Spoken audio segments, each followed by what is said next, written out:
হবিগঞ্জের চুনারুঘাট উপজেলার বনগাঁও আশ্রয়ণ প্রকল্পের পাশ থেকে সরকারি শর্ত ভঙ্গ করে অবৈধভাবে বালু উত্তোলনের অভিযোগ উঠেছে ইজারাদারের বিরুদ্ধে।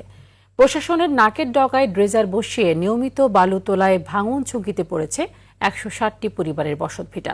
অভিযুক্তদের বিরুদ্ধে রয়েছে কৃষি জমি দখলের অভিযোগও। হবিগঞ্জ থেকে শহীবুর রহমানের পাঠানো তথ্য ও চিত্রে বিস্তারিত জানাচ্ছেন আব্দুল হামিদ।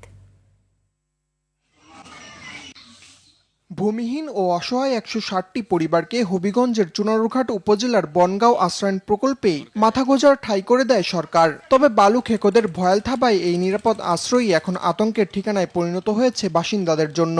১৫টির বেশি ড্রেজার দিয়ে দিনরাত বালু তোলায় প্রকল্প ঘেঁষে বয়ে যাওয়া খোয়াই নদীতে ভাঙনের শঙ্কা তাড়া করে বেড়াচ্ছে তাদের। স্থানীয়দের অভিযোগ, আইন উপেক্ষা করে রাজারবাজার বালুমহালের ইজারাদাররা রাজনৈতিক প্রভাব খাটিয়ে ২ মাস ধরে অবাধে বালু তুলছে নদী থেকে।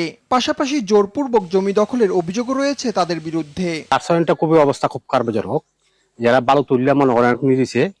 আর বিশেষ করে হইলো যে পারগুলা যে এগুলা ভাঙ্গা ফুরিয়ে যেতেছে। আগে তো বালু তুলছে না, এখন তুলাতে আমরা খুব অসুবিধা হইতেছে, আমরা মাথা গুজার টাইপ থাকে না এখানে। আজকে মনে করেন ১০-১২ বছর ধরে যাবত তারা জোর পোকা করিয়া জায়গাটা দখল করে নিছে। কুরবানির কিছুদিন আগে থেকে তারা জোর পোকার এখানে বালু তুলতেছে। ১৩টা ফ্যামিলির জায়গা আছে, ওরা প্রতিবাদ করছিল, প্রতিবাদ করাতে ওরা হুমকি ধমকি দিছে। সরকার নির্ধারিত সীমানার মধ্যেই বালু উত্তোলন করা হচ্ছে বলে দাবি অভিযুক্তদের। সরকার যে জায়গায় দেখাই দিছে ওই জায়গার ভিতরে আমরা মেশিন দেখে ওই কলাটা বাড়ায় নিয়ে এখানে আমরা বালু তুলতেছি, কিন্তু মেশিন আমরা বৈধ জায়গার মধ্যে। তদন্ত করে আইনানুগ ব্যবস্থা গ্রহণের কথা বলছেন অতিরিক্ত জেলা প্রশাসক। যদি কেউ আশ্রয়ণ প্রকল্পের কাছে যায়, আপনি বলেছেন যে ৫০০ মিটার দূর থেকে তোলে, তা আমাদের কাছে তথ্য আছে যে তার চেয়েও বেশি দূরে আছে। যদি নিকটে গিয়ে থাকে এবং এই কাজ কেউ করে থাকে তাহলে আমরা অবশ্যই ব্যবস্থা নিব। পতিত আওয়ামী লীগ আমলে বালুমহালের ইজারা পায় স্থানীয় যুবলীগ নেতার প্রতিষ্ঠান রাই ট্রেডার্স। পট পরিবর্তনের পর ইজারাদার বদলালেও বন্ধ হয়নি বালু উত্তোলন।